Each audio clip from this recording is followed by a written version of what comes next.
Hello दोस्तों, मैं हूं जतिन।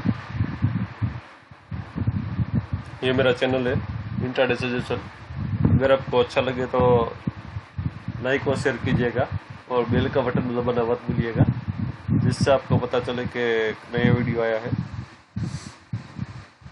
सबसे पहले हम देख लेते हैं कि जो इन्वेस्टमेंट स्टॉक हमने बोले थे उसका परफॉर्मेंस क्या है। जो इन्वेस्टमेंट स्टॉक हमने बोले थे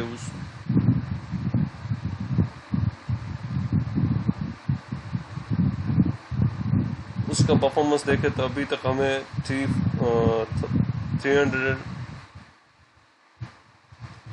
3,600 रुपीज़ का प्रॉफिट हो रहा है। मार्केट थोड़ा नीचे आने की वजह से 3 स्टॉक में स्टॉप लॉस लगी है।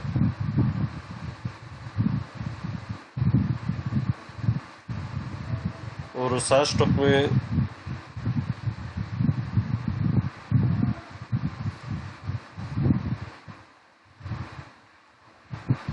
मदरसन ने हमें पहले से ही प्रॉफिट बुक कर लिया था, इसलिए उसमें 3,000 का प्रॉफिट है। 7 स्टॉक में प्रॉफिट हो रहा है, 5 स्टॉक में लॉस हो रहा हो उसमें से 3 स्टॉक तो स्टॉप लॉस हो गए हैं, तो उस हिसाब से देखें तो 2 स्टॉक में लॉस हो रहा है हमारा। तो जो इन्वेस्टमेंट स्टॉक का जो आज तक का परफॉर्मेंस था ये था। और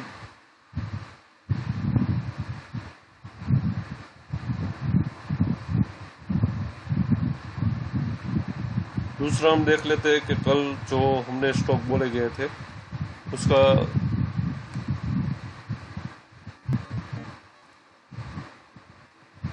क्या परफॉर्मेंस था। पहले था एडेंटी फाइनेंस। एडेंटी फाइनेंस बोला था 5890 के नीचे बेचना है, 5890 पर बेचना है हमें। तो स्टॉप लॉस था हमारा 60 रुपीज़ का हमारा स्टॉप लॉस था। 5850 पर बेचना है हमें।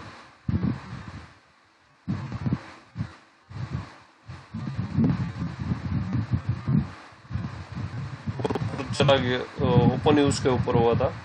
दोस्तों कभी कभी बार ऐसा होगा कि स्टॉप लॉस के ऊपर 60 रुपये का स्टॉप लॉस बोला था उसके ऊपर हो गया, ओपन होगा। तो आपको वो स्टॉक में ये करना है कि 5850 के नीचे क्लोज हो, या 5850 के नीचे हमने बोला था कि क्लोज हो तो हमें बेचना है। तो क्लोज नहीं, 5850 पर ही बेचना था हमें। तो ऊपर से ये पहली रेड कैंडल बनी, और रेड कैंडल के बनने के बाद उसके ऊपर क्लोज होती 5950 के ऊपर क्लोज होती तो हम ट्रेड नहीं लेते उस पर। और उसके बाद वो 5850 के नीचे क्लोज हुआ, और उसके बाद तब हमें ट्रेड लेना है। इसके ऊपर क्लोज हो जाए तो हमें ट्रेड नहीं लेना है, 5950 के ऊपर क्लोज हो जाए तो हमें ट्रेड नहीं लेना है। और वापस नीचे आए, समझ लो कि वापस नीचे 5850 के नीचे क्लोज हो गया तो हमें बाय कर उसको में सेल करना है, और हमारा स्टॉप लॉस वही रहेगा 60 रुपीज़ का।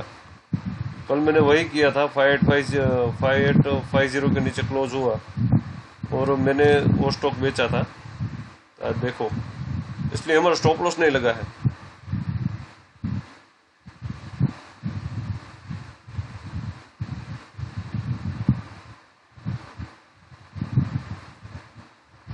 दूसरा स्टॉक है कोल इंडिया।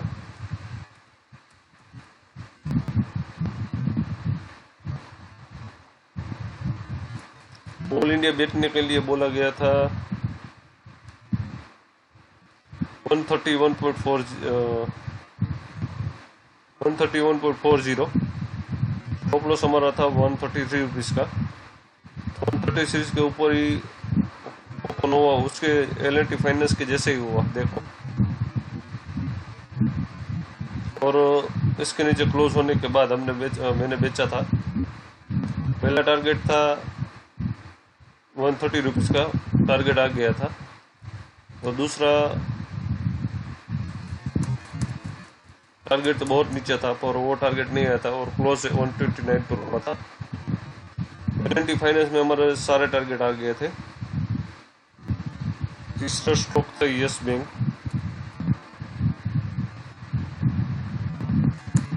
यस बैंक हमने बोला था वहीं से ही नीचे आया था, स्टॉप लॉस हमारा नहीं लगा था। 29 रुपीज़ का स्टॉप लॉस था हमारा, तो स्टॉप लॉस नहीं लगा था और टारगेट हमारा हिट हो गया था। चौथा स्टॉक था बजाज फाइनेंस।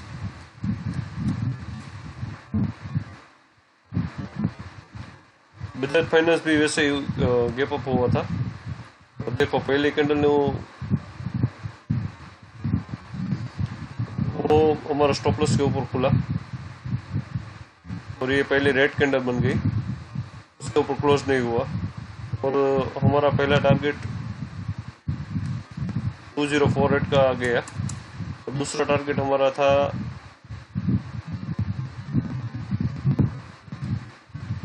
2010 का था। ऑलमोस्ट टारगेट तो आ ही गया था हमारा, और दोनों टारगेट हमारे हिट हो गए थे।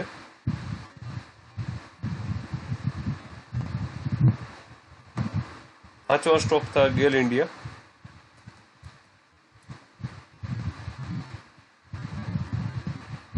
गेल इंडिया भी कल स्टॉप लॉस नहीं लगा था। 92.75 पर बेचना था हमें। स्टॉप लॉस हमारा था 94.50 का। पहला टारगेट था 91 रुपीज़ का, वो टारगेट हमारा हिट हो गया था।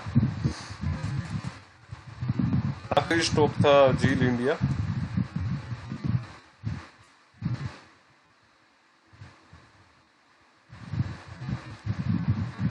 जील इंडिया बाई करना था हमें।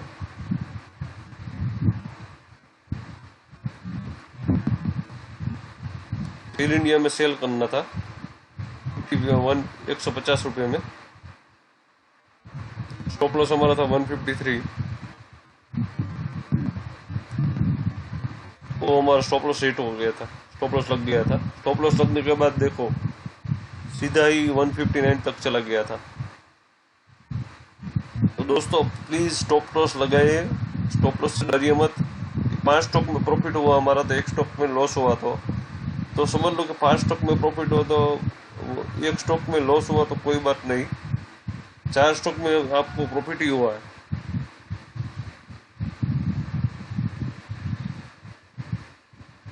अब हम देख लेते हैं कल जो मैंने स्टॉक निकाले है वो। पहला स्टॉक है पीएनबी। पीएनबी में बेचना है 29.55 पर। स्टॉप लॉस रहेगा 3030।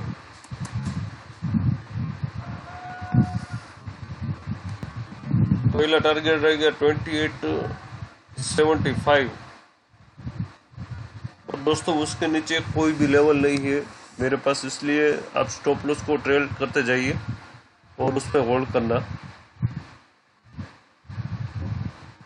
दूसरा स्टॉक है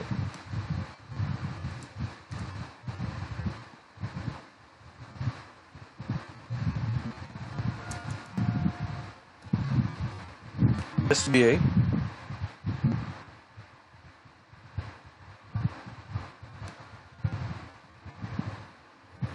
एसबीआई में सेल करना है।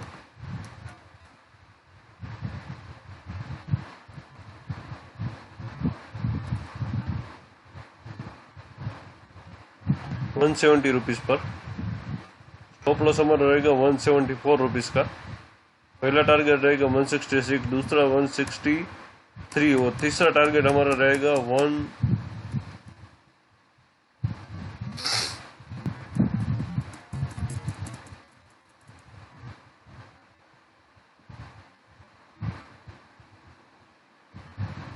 148 146 रहेगा उसका टारगेट तीसरा।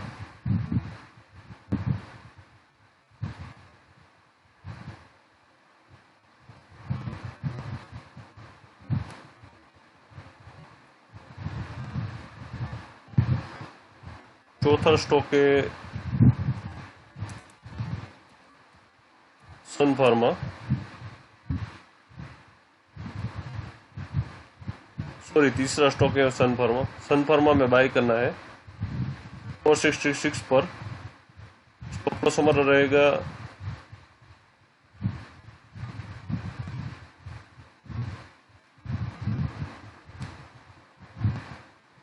460 रुपये का हमारा स्टॉप लॉस रहेगा। 459 रुपीज़ का।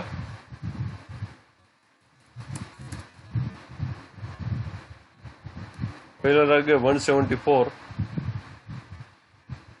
दूसरा 184, तीसरा 195 और चौथा टारगेट रहेगा 505। और दोस्तों, दो टारगेट आए तो हमें स्टॉप लॉस ट्रेल करते जाना है और टारगेट के लिए हमें वेट करना है। मुझे लगता है यहाँ तक तो आना चाहिए 485 तक, और उसके बाद आपको क्योंकि यहाँ पर एक बार 485, दो बार 485 और तीन बार 485, तीन बार 485 के ऊपर नहीं गया है तो यहाँ तक तो आएगा। उसके बाद ऊपर जाने के चांसेस कम लग रहे हैं, तो 485 तक तो आना चाहिए। इसके ऊपर क्लोज हो तो ये दो टारगेट आ सकते हैं, 495 और 505।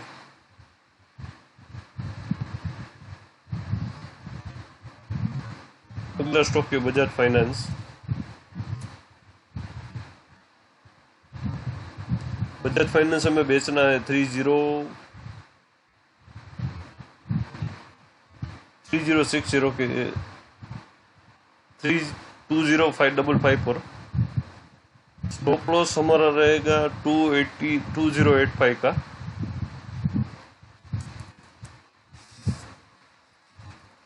टारगेट हमारा रहेगा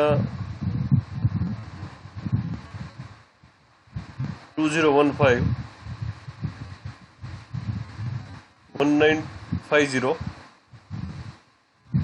1913, 1915। अगला स्टॉक है L&T फाइनेंस।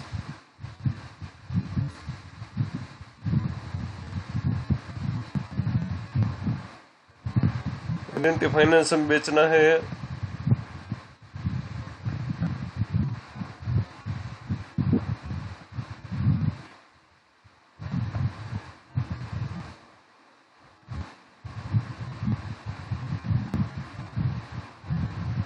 5780। स्टॉप लॉस हमारा रहेगा 59 रुपीज़ का। टारगेट हमारा रहेगा 5650,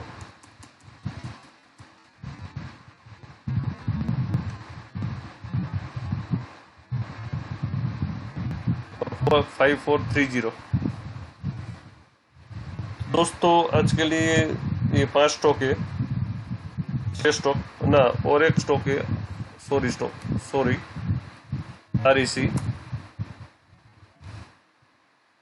REC में बेचना है 9060 पर। स्टॉप लॉस हमारा रहेगा 93 रुपीज़ का। पहला टारगेट हमारा रहेगा 97 रुपीज़ का, 87 रुपीज़ का।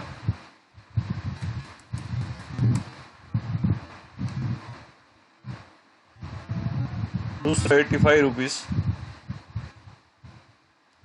और उसके नीचे आप तीसरा 80 रुपीज़ का रहेगा, और आप 85 फिर ट्रेलिंग स्टॉप लॉस के साथ खड़े रहेगा। बस दोस्तों, आज के लिए इतना ही। कल में कुछ नए स्टॉक के साथ आप मिलेंगे। कल का दिन आपके लिए अच्छा रहे, उसकी कामना के साथ मैं विदाई लेता हूँ। गुड नाइट और गुड बाय।